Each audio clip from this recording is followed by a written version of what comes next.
it's Victoria for SlurpVision. Today we have a special video on the 2010 Burgundy campaign, and we have a very special guest, Alan McDonald, who's head of fine wine at Slurp, and he's going to tell us a few tips and highlights from the vintage. So thank you so much for joining us. Thanks for having me. Can you tell us, how does the 2010 vintage stack up to previous vintages in Burgundy?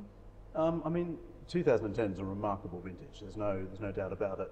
In comparison to other vintages more recently, 2009 and 2007, I mean, it was one of the harder vintages. It got really cold at the end of the summer, and the vignerons had to work really hard to get everything going in the right direction. So this is more cooler climate. Yeah, it's a cooler style. I mean, and you're getting amazing freshness, concentration, everything that you want, some real stunning elegance from certain domain. Is it a red or a white year, do you think? For me, it's probably just pipping the post as the white year. For my personal tastes, I mean, I think it does. There's a lot of the critics, Justice Robinson and Tim Atkin, etc., who might agree that it's kind of 50-50. But I think, overall, I think the whites that I've tasted are just showing phenomenal. Really well. Good. And who are your go-to producers from this region? Who really stood out at the tastings?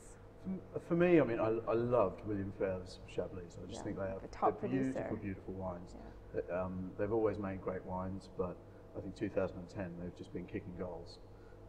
And I mean, their Petit Chablis right through to their top tier Grand Cru stuff is just fantastic. I mean, they're wines that are approachable at different price point for a lot of people. That's what people want to see, because you can't just afford only the top stuff. If you want to have something at every little level, that's fantastic. Absolutely, and I think it's really important to it's not just about investing huge amounts of money. That may have been the focus in Bordeaux, etc. I mean, a lot of people can get involved in an Primeur campaign from a phenomenal region for £120 a case of wine, £10 a bottle, which is really important. So if someone's not familiar with Primeur as a way of buying wine, can you just explain that a little bit? Yeah, sure. I mean, it's become more and more popular. It really, a lot of the London wine trade developed Primeur, working very closely with the negociants. It's a very good way, and the reason it was so attractive for so long is that it was a great way of getting the wines that you wanted, generally at a reduced price to what the release would be. For example, Bordeaux is 2 years from the Primeur offer to release, and when those wines are released in 2 years' time, the prices tend to be more expensive, or the allocations are tighter, or there's none left of it, etc. With Burgundy, I mean, the beauty of Burgundy is it's 12 months after the campaign, so it's half the time of Bordeaux, which has also generated a huge, that's one of the reasons it's generated a huge amount of interest globally, is because customers in Asia or Australia or America can get their wine within a year instead of 2 years. Right. But it's basically, I mean, you're buying a wine as a future, before it's been bottled. Absolutely. Yeah. And so it could be, being Burgundy, for example, being bottled in the next few months. Some at the moment. It'll be shipped over in towards the end of the year, early 2013, which isn't long. I mean, these wines aren't going to be ready to drink for a couple of years, and some of the better wines will drink over the next 20 years. So there's no real rush for it.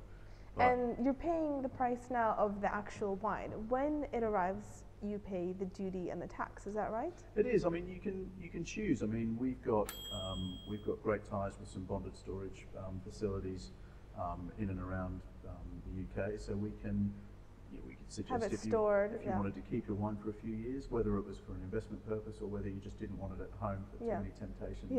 For the next few years, I mean, it's in and around the £10 to £15 mark per year per Not case. Too expensive to keep it in professional storage then. Absolutely secure. I mean, it's like a bank vault, climate controlled, perfect for wine, and it's a wine storage facility, so it's only there for wine. We recommend a lot of people do that. If somebody does want to pay the VAT and the duty and have it delivered to their house, to their Eurocarve wine cellar at home, or even just their cellars, it's just a matter of, once the wine arrives, we contact the customer, for example, and just say, look, your wine's here. What do you want to do with it? We can pay the VAT and duty then, and just get it sent straight to them. Excellent, very easy then. It's quite easy. There's so much to choose from in Burgundy, and if someone's looking to buy, can you recommend your top tip for best value white and a best value red? Yeah, I mean, you're absolutely right. There is a huge range of wines, from top to bottom in Burgundy. I'd still have to go back to main William Fèvre. I mean, he's Chablis 2010, wonderful producer. His Premier Cru Montmains Chablis is just phenomenal. I mean, this in a couple of years' time, I mean, I tried it at the tasting last week. It's got vibrancy and freshness and concentration to it. In 2 years' time, I mean, this will be a match for so many different styles of food. I mean, you know, a lot of these white Burgundies, even at that level, are in and around the £110 mark per Fantastic case. value. Such good yeah. value. I mean, it's going to go with any kind of white Seafood, meat, seafood. It's going to hold itself up to stews. I mean, it's such a versatile wine. For the reds, I think it's a tough one. I mean, I've been very lucky to try, you know, across the board, different price ranges. I think I'd have to settle on, for the value, I think Domaine Fèvre did a wonderful Gevrey Chambertin this year. I think, you know, in and around the £180, £190 mark per case. It's still not cheap, but it's going to be a wine that will start to develop in the next 3 to 4 years. Yep. It's going to drink well for another 10 years after that. I mean, fantastic. we're looking at goose, at kind of Christmas Day lunches in a few years' time. It's going to be wonderful, but they've got this concentration and backbone and structure that will handle a lot of red meats. It's going to handle a lot of gamey side of styles of food, but it's still, as the tannins develop, it's still going to be a wonderful drink to kind of enjoy a bottle with friends, as we all have to do with. Well, Alan, thank you so much for joining us on SlurpVision and sharing some of the highlights of the 2010 Burgundy campaign with us. No problem at all. I mean, it's a really exciting time. It's a great vintage, and you know, it's not hard to talk about great wines, I think. But it's an exciting time, and it's already started to go really well for us, and we're getting, you know, a lot of great wines in front of a lot of great people, hopefully. So. Excellent. Thank you so much.